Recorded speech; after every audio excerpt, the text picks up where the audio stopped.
Қадір түні. Қадір түні Рамазан айының соңғы 10 түнінің бірі. 10 түннің біріне жасырылған. 27-ші түн Қадір түні болуы ең ықтимал түн. 2023 жылы сәуірдің 17-сінен 18-не қараған түн Қадір түні болады. Барша мұсылман асыға күтетін қасиетті түнде дұға етіп, Алладан кешірім сұраймыз. Айлардың сұлтаны Рамазан айы болса, түндердің ең қасиетті Қадір түні саналады. Себебі бұл түні Құран кәрімнің аяттары түсе бастаған. Қадір түні жасалған ғибадат 83 жылдық сауапқа пара-пар. Жалпы қадір деген сөздің өзі араб тілінен тағдыр деген мағынаны береді. Сол себепті бұл түнде адамның бір жылдық тағдыр ғана емес, ризық, несібесі де жазылады. Қадір түнінің белгілері. Қадір түнінің белгілері жайында пайғамбарымыз Қадір түнінде аспан ашық болады, ыстық та, суық та болмайды, күн қызыл болып шығады деген. Тағы бір хадисте Қадір түні тұнық әрі жарық болып, айдың өзі бейне бір нұрға толы болады. Ол түн суық та, ыстық та емес, тыныш та, жайлы болып, таң атқанша жұлдыздардың ағып түсуіне тыйым салынады. Бұл түннің тағы бір белгісі таңертең күн сәулесі толған ай секілді түзу болып шығады, әрі шайтандарға күнмен бірге жарыса шығу рұқсат етілмейді делінген. Сондай-ақ қасиетті түнде бұлт та, жаңбыр да, жел де болмайды. Бұл түн жанға жайлы, тыныш болады. Қадір түні не істеу керек? Көбіне Қадір түні жай ғана ұйықтамай, қарсы алу жеткілікті деп санайды. Алайда бұл қате түсінік.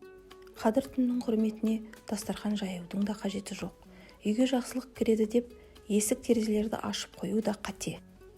Алладан үміті бар әрбір жан Қадір түні басталғанға дейін толық дәрет алып, таза киініп, теріс ойлардан жаны мен жүрегін аулақ ұстаған жөн. Мұсылмандар бұл түнді барынша құлшылықпен, шын жүректен өкініп, күнәлары үшін кешірім сұраумен өткізуі тиіс. Қадір түнін ұйқысыз дұға етіп, құлшылықпен өткізген жөн. Ер адамдар мешітке барып, парыз намаздары мен нәпіл, қаза намаздарын жамағатпен бірге оқығаны жөн. Әйел адамдарға мешітке бару міндетті емес. Таңға дейін қасиетті Құран кітабын оқып, дұға жасаған абзал. Қадір түнінде садақа берген жөн. Қадір түнінде не істемеу керек? Зиян нәрселерден аулақ болу керек. Дінге қарсы әрекет жасамау қажет. Мысалы, ішімдік ішуге болмайды. Біреудің сыртынан ғайбат айтуға, өсиет айтуға, жанжалдасуға, дауласуға, бос әңгімеге үйір болуға болмайды. Достармен көңіл көтеріп, ән айтуға, би билеуге, сауық кешін өткізуге болмайды. Фильмдер мен ойын-сауық бағдарламаларын көріп, уақытты бос өткізуге болмайды. Мүмкіндігінше түнде ұйықтамай, оның орнына құлшылық еткен абзал.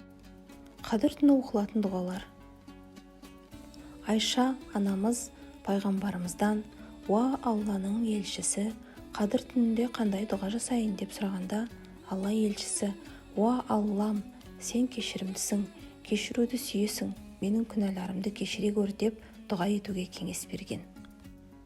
Қадір түнінің құрметіне Раббымыздан барша мұсылманның амандығын, өзара достық пен бауырмашылдықтың артуын, ислам әлемінің біртұтастығы мен күллі адамзатты апаттардан сақта деп тілеуіміз керек.